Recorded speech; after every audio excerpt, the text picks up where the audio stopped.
Good afternoon, ma'am. I'm Charles Arcaleca. This is the individual video reading the CPEC vision and mission, quality, policy, and objective of the institute. Vision. CPEC is a dynamic institution of higher learning, which is the accessible, globally competitive, culturally and morally sensitive, towards sustainable ecotourism and natural resources development. Mission. Pursuant to Section 3 of Republic Act 7923, the college shall provide professional, technical, and specialty instruction for special purposes At and to promote research and extension, service, advanced studies, and progressive leadership in agriculture, forestry, engineering, arts and science, and other relevant studies. Quality policy.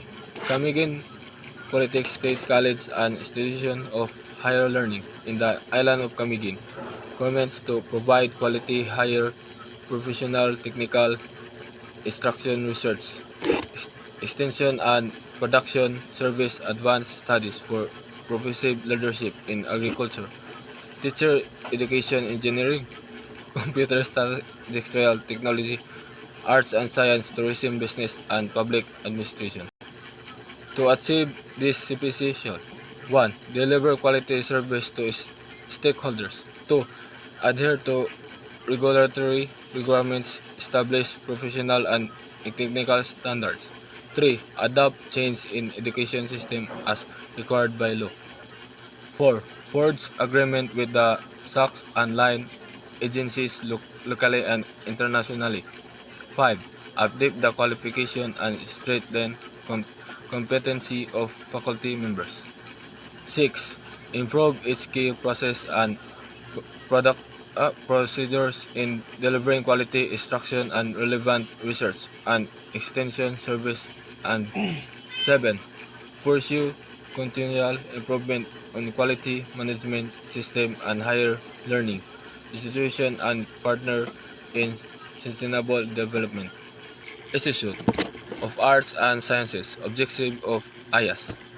The provide excellent instruction, trainings, and scholarly activities in the various fields of liberal arts and sciences. Ano gitu? To strengthen competency among faculty, instruction, research, creative works, and community development. To develop critical and creative thinking skills,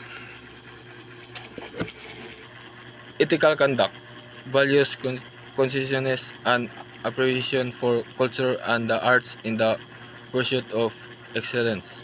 To conduct quality research and extension surveys that are relevant and responsive to the needs of the community and